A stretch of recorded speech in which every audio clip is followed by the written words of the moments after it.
medicine, addiction medicine doctor and chair of the Opioid Abatement Council. And I'm Mary Shelton. I'm the executive director for the Opioid Abatement Council. And we've had a couple of more council members join us. I'll do roll call in just a minute. Just a friendly reminder, if you're not an Opioid Abatement Council member, if you could please turn off your video, that'll give more space on the screen for the council members. All right, and I will do roll call real fast. Armando Fontes. I believe he's joined us yet. Brian Buck.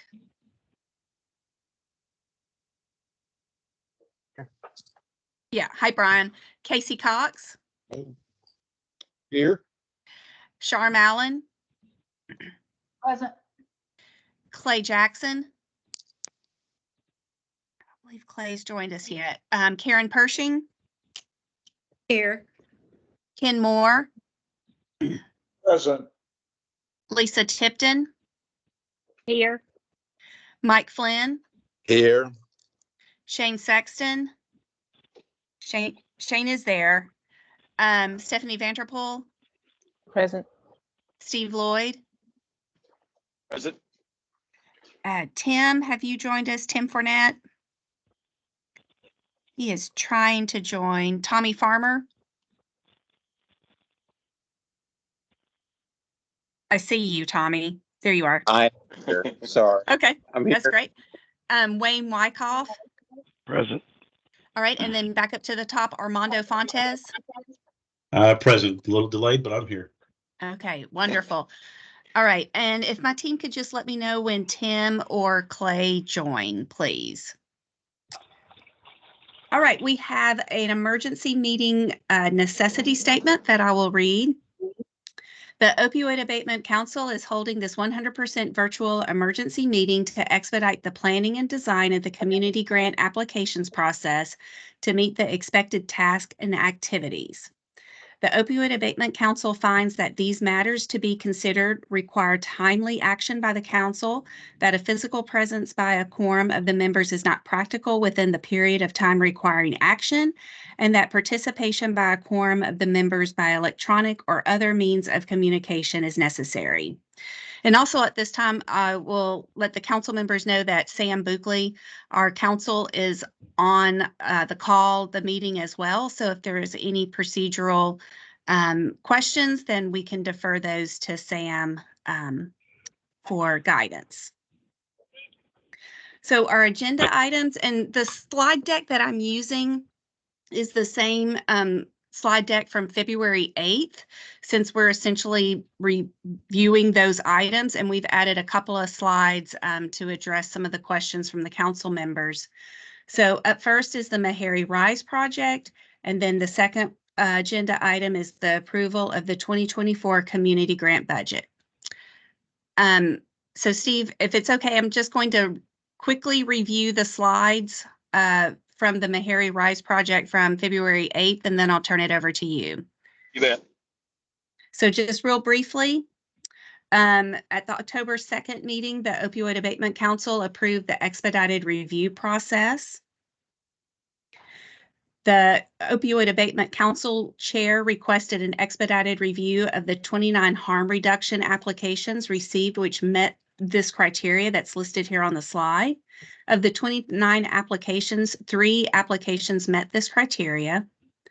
At the December 14th meeting, the Opioid Abatement Council approved the expedited review of the 3 applications. And so those 3 applications went for scoring. And only one of the 3 applications received an average score above 85, and that was the Meharry Rise project.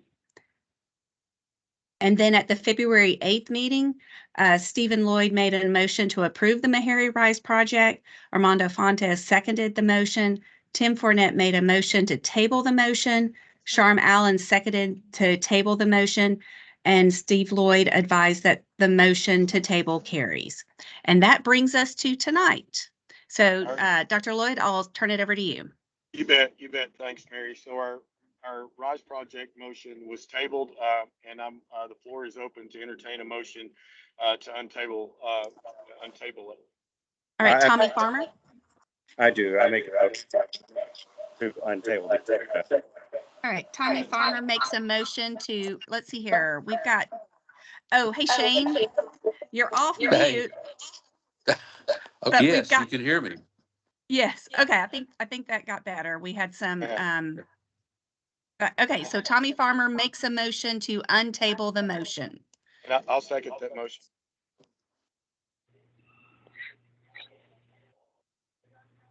All right. Ken Moore has his hand raised. Well, if anyone wants to speak to this motion that made the motion and seconded, I'm certainly willing to yield the floor at this time. If not, I'll continue on. Mayor Moore, we got a motion and a second, so I can go ahead and open it up for a discussion if you would like to comment, and I'm willing to do that. So the floor is yours. Well, actually, I'm sorry, Mayor. I think we can have discussion after we untable the motion. I think So you're exactly right. Yeah. There's no discussion on untabling the motion. You're exactly right. So I'd call the question. Thanks, Mayor Moore. I had Clay Jackson ringing around in my head right there from the last meeting. So I think that's right. So Mary, we've got a motion to untable and it's been seconded. Can we proceed with a roll call vote? Yes. Armando Fontes.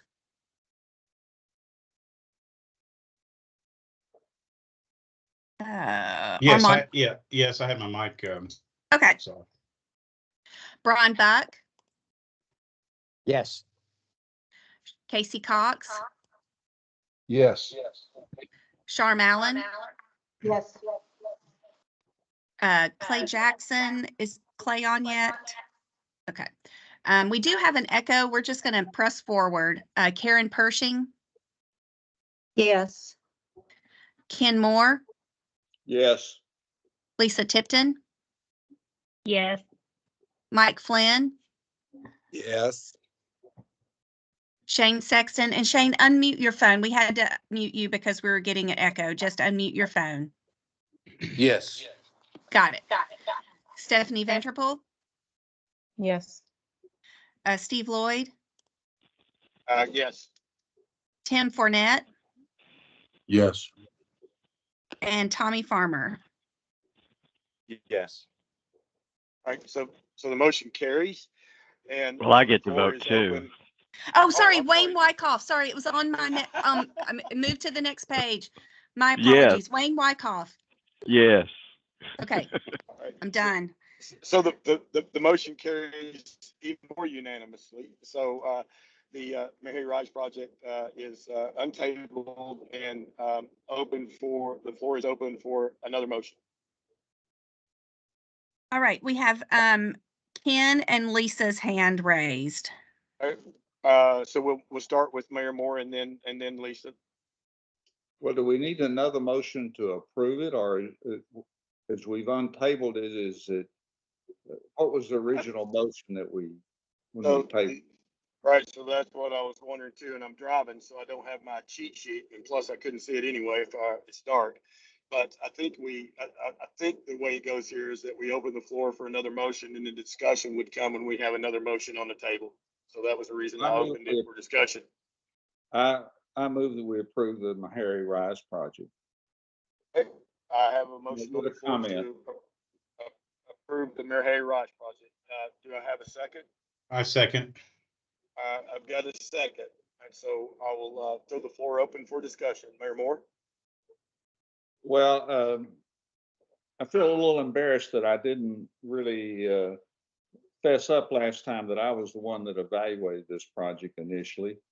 I didn't feel comfortable speaking to it because it had been quite a while since I had reviewed that particular project. I have had the opportunity to go back over it, and I know that all the council members now also had the opportunity to see a lot of information that was not available to me at the time that I reviewed the project. And also, I would point out that there is no opportunity to make comments as we review projects. Those are things that just have to settle in your head. I gave this project probably the highest rating that I've given any projects that I've reviewed, and I've reviewed about 28 different grant applications. I was impressed with the experience of the organization, the results they've had, and also was impressed with the possibility of the number of people that they were going to affect statewide. Dr. Lloyd last time mentioned that Tennessee had attained a #2 ranking as far as the most overdose deaths, second only to West Virginia. And I feel like this is a project that addresses this in a rapid fashion. And I would feel very strongly that delaying this is just going to result in more deaths of Tennesseans that are experiencing substance use disorder. I thought the project was a very bold project. I thought it was very expansive. I thought it saved lives. And I thought it also led to the possibility of more people getting into treatment, certainly harm reduction. I was impressed with the ability to track data and the experience that the number of organizations have had, and the fact that it was encompassed the entire state was a good quality. And then lastly, there was associated education associated with this and sharing of the knowledge. So, like I say, I gave it a very high rating. I don't know what the other two raters gave it, but obviously they gave it a good rating if it ended up with an 85 overall. So I feel very convinced that this is a project we need to move on forward as soon as we can. And I think it's my understanding that they can move this project forward very quickly. Thanks, Dr. Moore. Thanks, Dr. Moore. All right, Lisa Tipton has her hand raised. She's #2. Okay, you have the floor, Okay, Lisa. Okay, thank you. And I did not score the application, you know, as Mayor Moore said that he scored it. But when I investigated in our region, what is the availability of naloxone? Who is distributing naloxone? What kind of access do they feel they have to naloxone? And what efforts do different departments of the state currently have on the distribution of naloxone? What I found out was that all 95 counties' health departments are making naloxone available to their communities. You can walk in the health department, you can receive education, you can receive connection with services if you need that, you can receive the naloxone. And in our region, the anti-drug coalitions are also actively promoting the distribution of naloxone. And while I feel like it can be a tool in combating overdose, it's not the only tool. It's not the only strategy. It's not the only thing that can be made available. So I have concerns that a project with a $7 million price tag located in Middle Tennessee with as ambitious of a goal as affecting all 95 counties is steep right out of the gate for an emergency proposal. I would like to have seen maybe that project address Shelby County, Davidson County, Knox County, maybe some of the higher urban areas and what method they would deliver that. And I also have some concerns just kind of doing a Google search of what's the track record of Meharry, and some of their track record with massive distributions of things is not fabulous. So I would just put that out there that while I support getting naloxone out to the different counties, that the health departments are doing that. I don't know if that's going to be renewed. I don't know how much access they have for how long of a period of time, but I just wanted to put that out there in the discussion. And for that reason, I'm not in favor of this particular proposal under the circumstances. Thanks, Lisa. And Mary, I can't see hands Yep. or faces, so Sure. if you would Yeah. point them out and I'll recognize them. Yeah, Tommy Farmer. Tommy Farmer, you have the floor. Thank you, Doc.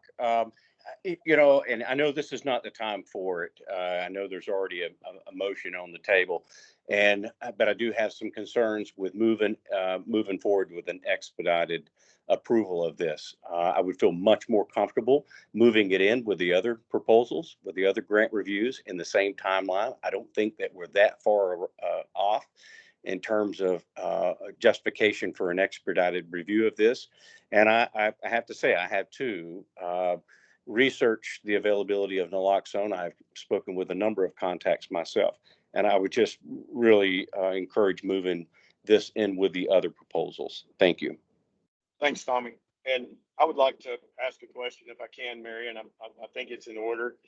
If we move forward with a vote on this, and we will unless somebody has a motion to table it, then and we reject it, will it then go back into the queue as Tommy just pointed out for our next meeting, whenever that might be in March? Because I definitely see Lisa and Tommy's points, and I just want to make sure I understand if the council, because I think it's going to be a close vote, if the council votes to reject this, does that reject the proposal in toto, or can it come back as part of our next meeting?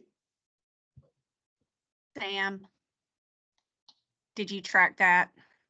Yeah, I think if I'm understanding you, Dr. Lloyd, the motion is for the expedited review process. So that would effectively kill this motion for the expedited review. I don't believe that it would affect it coming up in, say, just the regular application process. Yes. Now, there is a possibility to reconsider the motion, but that has to be done during this same session. And that's if you decide to vote on this particular motion. Right. No, I appreciate that, Sam. And I don't think that, unless the council feels strongly about reconsidering if it's voted down, but I think that if it is voted down, then the council has spoken. I just wanted to make sure of what the ultimate demise of it would be, or approval of it would be, before we move on. And I wanted to make sure everybody understood that. So as I hear how Sam has explained it to us, we're voting on the expedited process. If we vote against the expedited process, as we have set it up, then it would go back into the queue with everything else and be presented at our March meeting because of the good score that it contained. And I think I heard that right, and I just wanted to make sure I was hearing it right. Are there any other? We have two hands raised. We have one hand raised. Karen Pershing. All right, for chair recognizes Karen Pershing. Thank you, Mr. Chairman. I just have, again, I wanted to first of all say I'm very pro naloxone. And I like this proposal of getting more naloxone out there. Some of my concerns, though, are, again, with an expedited review, we have said that they have to implement within 30 days. In their proposal, they're proposing to hire 12 staff. A person who runs a nonprofit like I do, I can tell you it takes at least 6 to 8 weeks to get the hiring process done, even in a nonprofit, without it being Meharry or government entity. So, and then another concern I have, going back to what Lisa said, we are an anti-drug coalition who contracts with the state and have 2 regional overdose prevention specialists that are already out there training and distributing naloxone kits.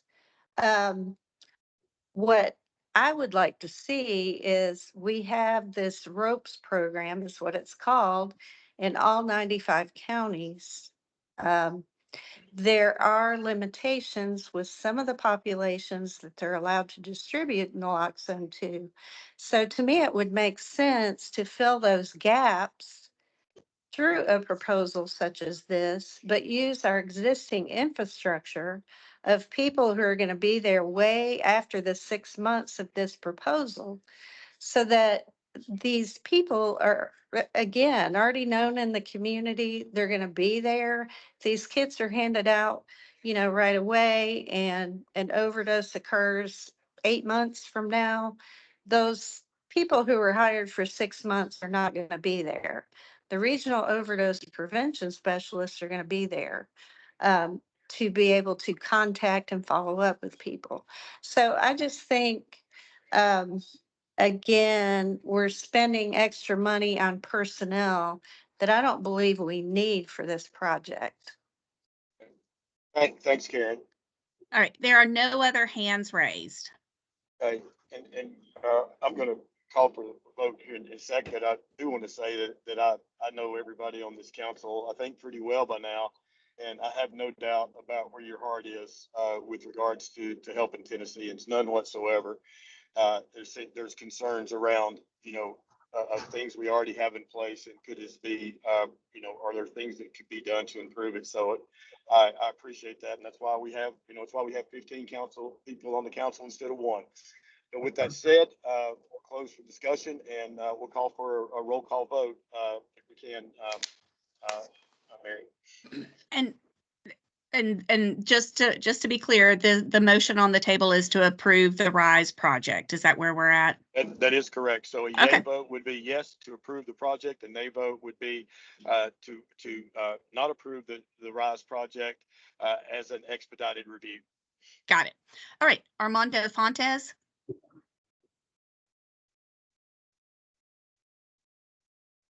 Yes. Brian Buck.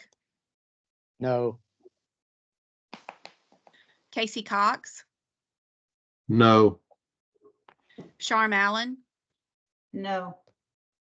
Clay Jackson. I don't know if Clay has joined us. He's trying to join. I don't see him. Karen Pershing. You took your, No. there you go. Okay. Ken No. Moore. Got it. Ken Moore. Yes. Lisa got it. Thank you. Lisa Tipton. No. Mike Flynn. No. Shane Sexton. No. Stephanie Vanderpool. No. Steve Lloyd. And chair abstains. Tim Fournette. No. Tommy Farmer. No. Wayne Wyckoff. Yes. And so the motion Carried. fails. Did we get everybody? I'm sorry, I cut. Yep, we did. Off last time, so I thought he was last this time. Sorry, Wayne, didn't want Mary. to do it again. Oh, So, Clay. Mr. Chairman. Clay has joined. Clay, would you like to vote? I would like to vote. I was on mute. I apologize. My Oh. vote is yes. Oh, thank you. Thank you. Got it. Thanks, Dr. Jackson. And we appreciate the vote, and sorry for the technical difficulties, but the motion still fails. And so the expedited review of the Meharry Rise project is rejected. So moving on to the next order of business, if we can, will be our budget, which I want to thank, before we get started into this, I want to thank everybody who put a lot of time and effort into this. You guys have, just amazed me how quick things get done. So I'll let Mary and Sajal give an overview of this, and I'll kind of let them drive it because I'm in the middle of Birmingham, Alabama, and I think I just missed my exit. So, go ahead. Okay. Be safe. All right. So these are the slides that we saw at the February 8th meeting for the community grant budgeting. As I do in just about every meeting, I share the current trust fund balance, and there was the balance at the end of December 2023. Here are the funds that are available for the community grants. This is a chart showing future expected maximum payments from the distributors, J&J Janssen, Publicis, CVS, Walgreens, Allergan, Teva, and Food City. And so the numbers that you are seeing here are minus the expected payments to go to the counties. Budgeting for the community grants, the Opioid Abatement Council Office recommends a rolling 3-year budget for the community grants. While we are hopeful that all the awarded community grants are successful, we do anticipate some of the grant dollars to be unspent or underspent. This will also allow for possible fluctuations in the funds received from the national administrator, including timing, bankruptcies, and prepayments. For the 2024 community grants, at the last meeting, we made the recommendation for a budget of $80 million for the 2024 community grants. And this is how it would break down for the 6 strategies. And this was the budget that we presented. And we received a lot of great comments and questions from the Opioid Abatement Council members. We're so appreciative of y'all taking some time and looking at this and asking some questions. There was a motion, Ken Moore made a motion to move forward with the budget structure. Karen Pershing seconded the motion. Clay Jackson tabled the motion. Stephanie Vanderpool seconded the tabled motion. And Steve Lloyd said that the motion to table the proposed budget carries. So in the meantime, since February 8th, Sage has been working with the budget and has reached out to several of the Opioid Abatement Council members. So at this time, Sage, I'm going to turn it over to you. Do you want to start with this static, or do you want to go on and share your screen? Mary, can I interrupt here real quick? Yes, yes. As a procedural thing. So the same as the last motion, we're working with a tabled motion.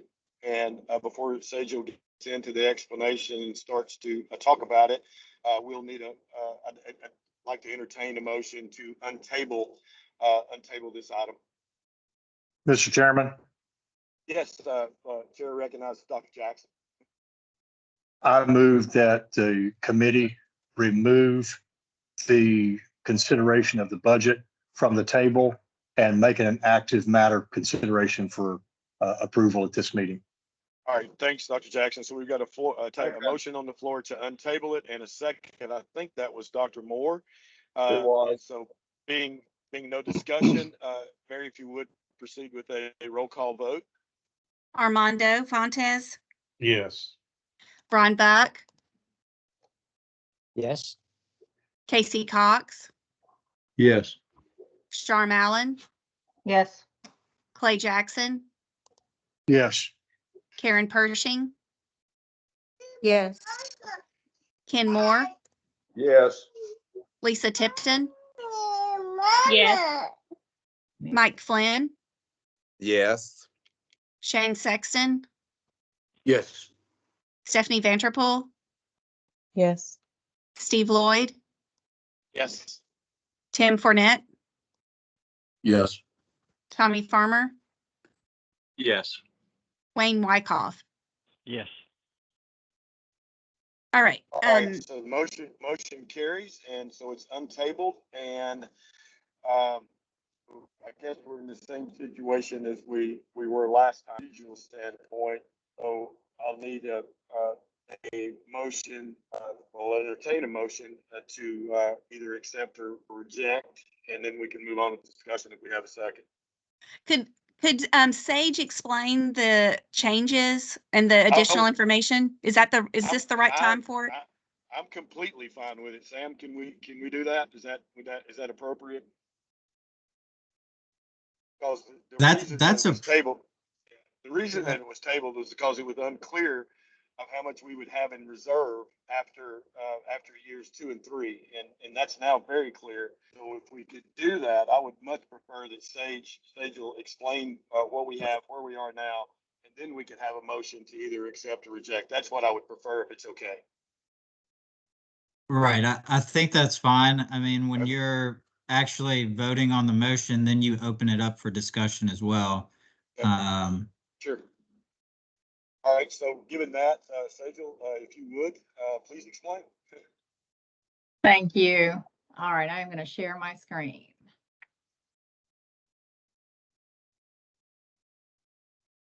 Okay. This spreadsheet answers the 2 questions posed by the council during our last meeting. 1, the administrative cost that were included, which is in column J.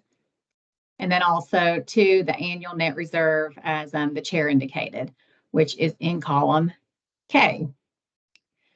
Since the council has not yet awarded community grants, the assumptions and the rationale highlighted below here in the yellow box are factored into account for 1, 2, or 3-year grants, one-time capital awards, and then also underspending or underperforming grant awards. So there had to be some assumptions made and some rationale put in play here to make the estimate beyond the first year, beyond the 2024 grant cycle. Originally, an $80 million amount was proposed for 2024 new awards. So I'm going to walk through that. If the council wants to ensure a minimum of a $10 million reserve, I can change some numbers here and show what it does to the estimated pay and then also to the net reserve. So currently, if in 2024, there was $80 million in new awards. Now, this does take into account the Meharry Rise project being funded. So after I walk through this, I can take that out and adjust the numbers so the council can see that as well with an increased number. Angel, it helped me the other day when you did that. I know you'll get to it. And it also helped me when you made that adjustment that put us at a negative balance there at the end of year 3. So, I mean, I really understood it when you did that. So if you don't mind walking through that, and I think others will benefit from that too. Absolutely. Okay. Right. So if we take the 80 million and even make it a 90 million, what it does is then ends up giving us negative reserves in the years 2026, 2027, and so forth, mainly because of the 1, 2, and 3-year grants. 71% of the grants applications are 3-year awards. That's not 71% of that total funding, but 71% of the grants. So it's really difficult to tell since the awards haven't been, the council has not determined the awards yet. We really can't be exact on this. So this is where we're taking guesstimates and estimating that on year 2, there would be an 80% spend of that, and in year 3, a 70% spend. If we take this number and make it 78, we would then ensure a $10 million, a minimum of a $10 million reserve. So that's where we can change things around here, and Sage, and I can put in other numbers as well. Sage, I'd like you to please remove the $7.5 million now, because it should change all the numbers in the spreadsheet. Hold on, it didn't change them. So we've got to hold on one second. Did it change the math on the K column? It changed, but then I changed. Then I added 81 million to show that it would be, if you added took the estimated awards to 81 million opposed to the 78, you would still have maintained the balance of 10 million. Gotcha. Because it wouldn't be a dollar for dollar, because this 7.5 million Meharry Rise project was a 1-year. If it goes back into the pool of applications, it could be that 7.5 million is awarded in a 3-year grant, which we'd have to make sure that we have the dollars for 36 months. Great. Thank you for your work you did on this. Oh, thank you, Stephanie. So the recommendation would be that the OAC approve the budget annually, therefore only requiring the 2024 new award amount to be approved to inform the upcoming grant awards. And then next year, with having quarterly review of the fiscal, statements and even new funds coming in, the council could approve the next year's budget. So I appreciate it, Sajal, and I echo Dr. Vanderpool's, kudos and thanks for doing this. A lot of hard work. And we also had individual council members work on this as well. Something that perplexes me. I'm not a spreadsheet guy. That's probably pretty obvious to everybody. So we'll go ahead and hold discussion for now and entertain a motion, and then we can have discussion and question after a motion has been made. Tommy Farmer. Chair recognizes Mr. Farmer. And just a point of clarification, if it goes back in, the Meharry goes back into the regular, and it was mentioned about a 3. So it's still a 1-year a one-year grant, even if it goes back into the normal grant review process, correct? Yes, that is Okay. correct. Thank you. And I'm sorry, I couldn't see what Seja was doing because I'm on my phone driving and a cop was on my rear and I thought he was going to pull me over, but he didn't. Oh, that's good. So I'm trying not to pay attention. So the floor is All right. open for a motion. Stephanie Vanderpool. Thank you. I just had a quick, I wanted some clarification on what our thoughts, what the council thought about our necessary reserves. I'm okay with 10 million. Do we want to keep it at that? Do we want to potentially have it less? The things I think that we need to factor in are that we are making these calculations based on estimated maximum payments. And those maximum payments may potentially not come through the way they were originally intended, which would then take our $10 million reserve according to the current calculation down much lower and potentially take it in the negative. So that's an argument for the 10 million. I just wanted to make sure that the council was aware of or considering rationale for what our low reserve floor we wanted so that we could all be on the same page. Right. Thanks, Dr. Can- Vanderpool. And I'm sorry, that's a salient point. I recognize Dr. Moore in just a second. Again, I can't see the hands, but the point that Dr. Vanderpool makes is a good one. And remember, we also have the Purdue money, which is still tied to the lawsuit and the bankruptcy protection of Purdue Pharma and how that money comes in. But on the plus side for us is that we've continued to be a part of settlements that are adding money to our funds.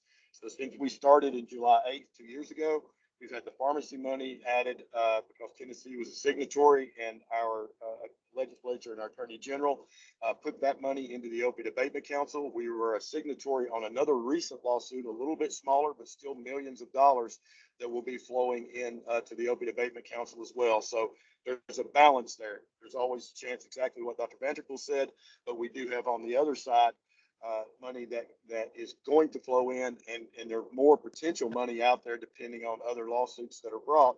So I just want everybody to understand this is a very fluid thing, and we can try to make the best decision that we can right now based on the information that we have, but it is subject to change. So go ahead, Dr. Moore. I'm sorry. Well, I think the point you're making about it is a fluid thing is important to the point to make why we should have a reserve. I think, I suggested somewhere around a $10 million reserve at year 4. And that was an arbitrary number with the idea that we've still got a lot of money out the door. And there was an opportunity if we see grants that are doing a great job and need more money, we would still have some reserves to feed those, and also realizing there may be some grants out there that fail. I think that as we pull on, hire a policy person, I think we need to firm up a little bit more what the policy would be on the reserve long term. But I think right now, I felt that a $10 million reserve in year 4 or 2027 was being safe. And I would move that we approve the 2024 budget as outlined on this data sheet right now. Thank you. So we've got a motion on the floor to approve the budget as presented. Do I have a second? You have a second, Shane Sexton. We got a second from Judge Sexton. And so we will, we've already had some discussion. We'll go ahead and open the floor for further discussion if need be. And again, Mary, you're going to have to help me with the hands. I saw Clay's hand a minute ago. Clay, do you? Yes. I just want to piggyback on what Ken said. I think it's important. I like the $10 million figure. I understand that it was somewhat arbitrary. However, we're projecting here that our administrative cost is going to be somewhere between 1.2 and 1.5 million. We can expect that cost to rise over time because of cost of living adjustments with our salary positions and any contracted positions that we have. And, industry standard is that we need to have at least 180 days cash on hand for administrative operations. And so, of that 10 million, you're going to have to earmark at least 0.7 million or 700,000 to maintain 180 days cash on hand. So Ken, I don't think 10 million is too high of a floor to maintain. I think it's about right. But then in terms of administrative costs, I do want to recognize that with the way that Sage has projected our budget, we're still well below 3%, and industry standard is 10% for admin costs for nonprofits. So I think that that this is good conservative management that Tennessee is used to in our government operations, and I think it's fiscally responsible. And I think the budget is presented is well thought out. We know that these numbers will change as we go forward for all the reasons that our chairs recognize, and for those that we as individuals recognize as well. However, I think it is a good plan. And Mary, thanks, Dr. Jackson. Mary, can you please read back the motion? I want to make sure it's specific enough that we're approving the 2024 budget as presented, because that's the only thing that we kind of have the most concrete numbers for right now, and not that we're approving the entire thing. I just wanted to make sure that that's what the motion was. That was my motion, was to approve strictly the 2024 year. Yes. Thank you. Second, if you didn't already get a second, or I think Shane seconded. Okay. Yeah, that's right. That's okay. No, it's okay, Dr. Vanderpool. And again, I can't see any hands, Mary. So is there anybody else? No, I believe all the hands have come down. Okay. So I have an editorial comment before we vote. Thanks, Dr. Jackson, for your comments. The one thing that I was taken aback at, because when I hear $10 million, to me, that's a lot of money. I mean, a whole lot of money. But I was impressed when Sejal and Mary were showing me this, that it doesn't take very much manipulation of dollars coming in and going out to eat that up in a hurry and put us in a negative number very quickly. So I think it's the best decision that we can make right now, given current. Sorry, I get people trying to call me. Given current circumstances. So, and then one other point that Dr. Jackson made, we're actually at 2.5% for administrative. I think that's a good number for us to be at right now. And I think as we go forward, as Shane Sexton brought up at a couple of meetings ago, that we may need to increase that as we see things that we need. But I'm very pleased with where we are, and I agree that it's good and responsible. So with that said, Mary, if we can proceed with a roll call vote. And yay vote will be in favor of approving the 2024 budget line item, and then a nay vote would be to reject it. So the floor is yours, Mary. Okay. Armando Fontes, Yes. Brian Buck,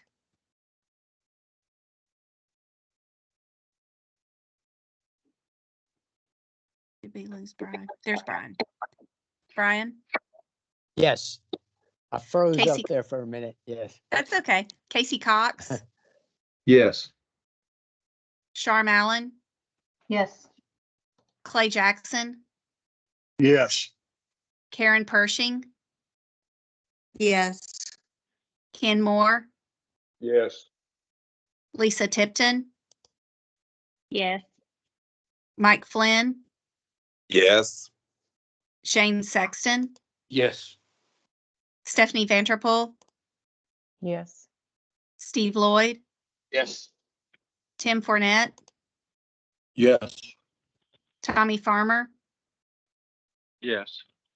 Wayne Wyckoff. Yes. All right, the motion carries unanimously. So Mary, I think that takes care of our business at hand. Is that correct? Yes, I've got a couple more slides here, just real fast. As a reminder to the Opioid Abatement Council members, if we could have all the applications scored by Tuesday, February 27th, mid-morning.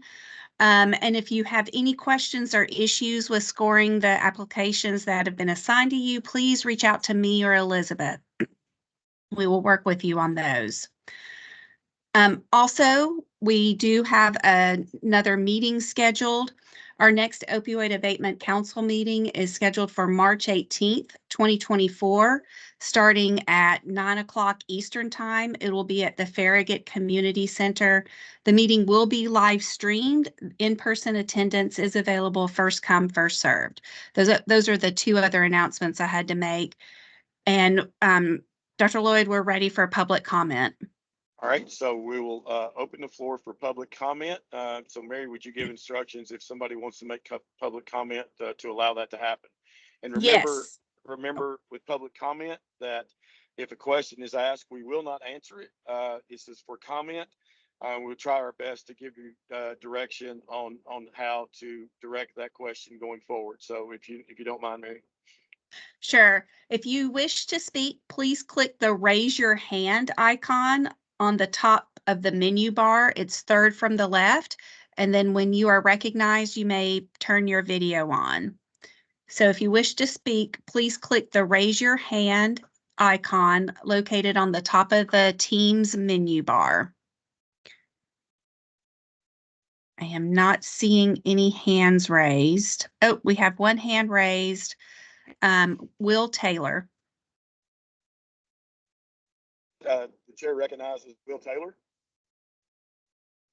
Thanks, Dr. Lloyd. I just first off want to say I appreciate all the due diligence that everybody is putting in on this board and understanding the work that goes into this. Secondly, I also want to just state that, I do understand the dire emergency to, emergency fundings and to get funds appropriated. But lastly, I want to state that hopefully the board can pull back together and gain its insight on just sticking to our schedule and getting funds handed out as quickly as possible. Thank you again for y'all's time. Thanks, Will. All right, there are no other hands raised. So I'll have a public comment to adjourn us, if that's okay. Thank you all for your unbelievably hard work. We're closing in on getting all of our grants scored. I look around the country and see what's happening in some other states, and I am so proud of our work, and I'm proud of how we're going about it. So I want everybody to know that. I promise you I'll continue to work hard, and I know that you all will as well. And with that said, unless I hear any objections to me adjourning the meeting, I'm going to adjourn it. Do I hear any objections? Sam, do we need to vote on adjourning? I cannot remember. I was going to try to cut the corner. It was 9:45, so if I need to Move go we about it right away, adjourn. I will. Second. All right, so I have a motion to adjourn. I got a second. Can you proceed with a roll call vote? Armando No, Fonte. our voice can vote. Voice Yes. vote, please. Yeah. Am I taking a roll call vote? Yes, yeah, we have Yes. to because it's Oh, okay. it's a Ron virtual meeting. Buck, Yes. Casey Cox, Yes. Sharm Allen, Yes. Clay Jackson, Enthusiastically, yes, ma'am. Karen Pershing, Yes. Ken Moore, Yes. Lisa Tipton, Yes. Mike Flynn, Yes. Shane Sexton, Yes. Stephanie Vanderpool, Yes. Steve Lloyd, Yes. Tim Fournette, Yes. Tommy Farmer, Yes. Wayne Wyckoff. I don't have anything else to do, but yes. All right, so the motion carries unanimously. We stand adjourned, and good night, everybody. Good night. Good Thank you very night. much.